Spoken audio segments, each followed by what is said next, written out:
Hi guys, so I'm back again to talk about dinner.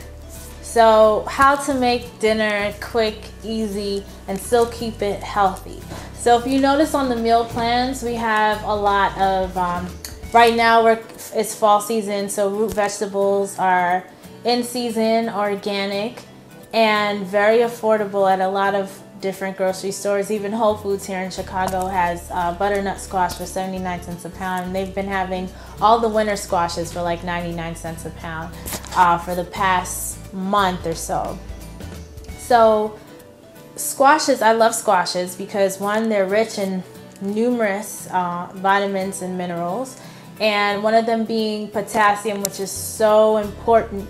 I don't think we really pay attention to the importance of potassium. I mean, there's just so many minerals, it's hard to really keep up on all of them. But if you know you're eating a plant-based diet, you're getting a variety of nutrients anyway. So squashes are really easy to do, in my opinion, the way I do them.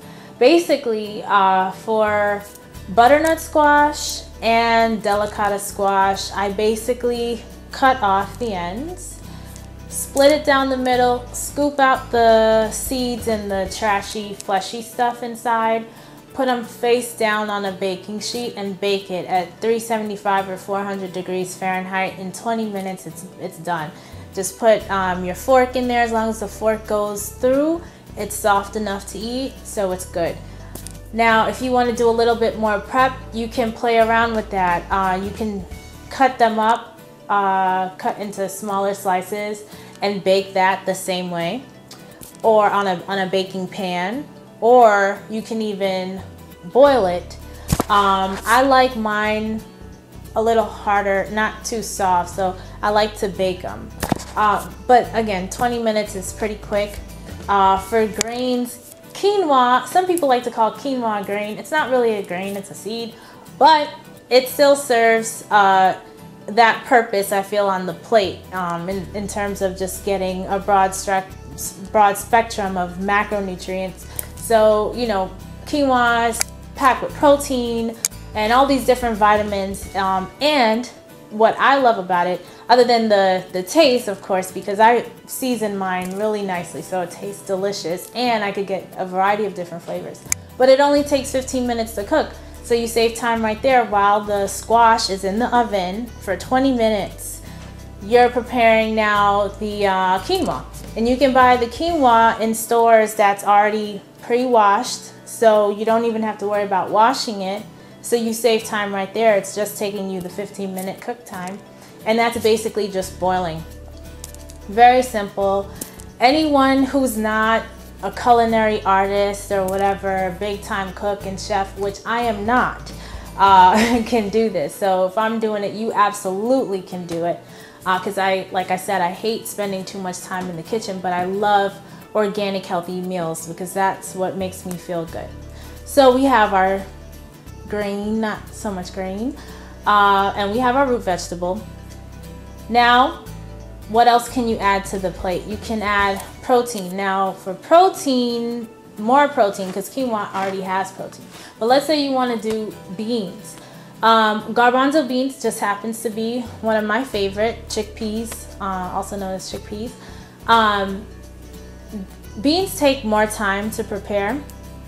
So the best thing to do to save time in that area is to make a large amount at one time. So on your day off, maybe Sunday's your cooking day or your kitchen day, right? So you'll just sift through, make sure there's no rocks, depending on if you buy it in bulk or if you're buying it packaged, there shouldn't really be any rocks, but just check them anyway. Wash them, soak them overnight so that you can break down those enzyme inhibitors on the outside, so you can actually absorb the nutrients after. So once you soak it overnight, you wash off that water and rinse it and then boil that. Now in the boiling water, I like to add Himalayan salt or sea salt and cumin, coriander. I'll add paprika, cayenne. I add cayenne to basically everything.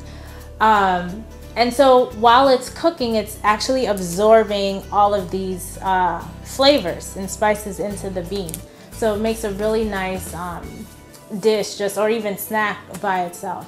Or if you don't want to, you know, put together spices, then you can just buy veggie broth and cook it in the veggie broth instead of just plain water.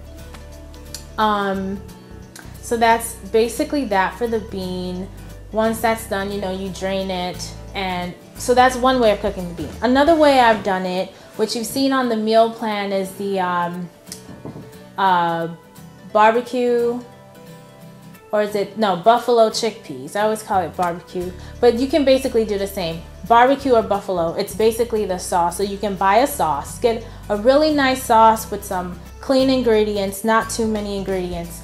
And after you cook the garbanzo beans and you drain it, put it back into the warm pot, and then add just like probably 3 or 4 tablespoons, depending on how much you know, beans you have, and stir it in there and marinate it. Kind of like when you're making spaghetti and you're just adding the sauce, but you don't want too much sauce. You just want to coat the beans.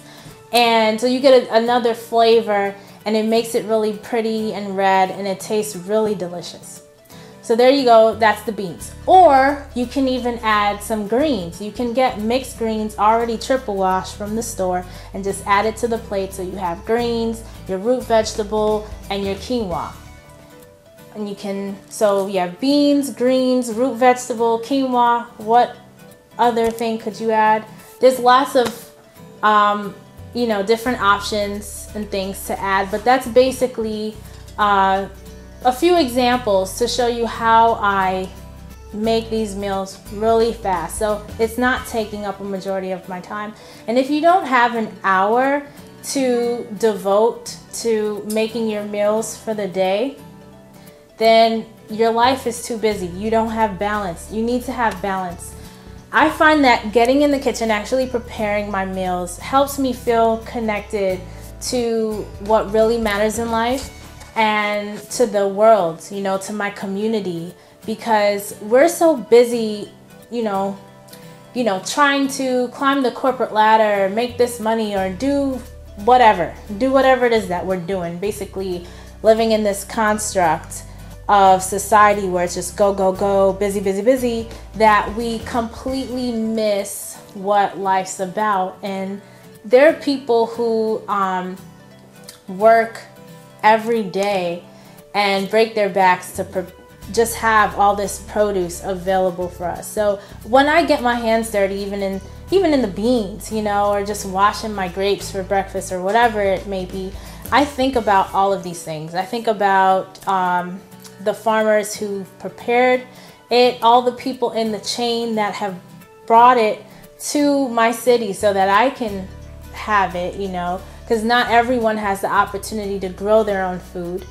Like us city dwellers, we don't have the space or whatever, or the time. So I'm just, you know, I prepare my food, and I'm just really grateful for all of these people, and grateful that I am blessed enough to have food when there's so many other people who just don't even have food. They would love to eat like this. So with that being said, that should help kind of shape your whole mentality and approach to this. It does not have to take over your life eating healthy. Just incorporate it. Choose you first. You are the most important person.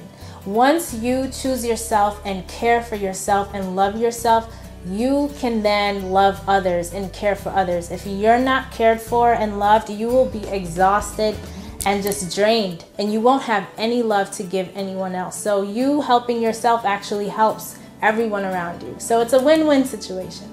All right, I hope these tips have helped. If you have any questions, please leave the questions in the comment box below, and I'll be sure to answer them. Have a blessed day. Take care.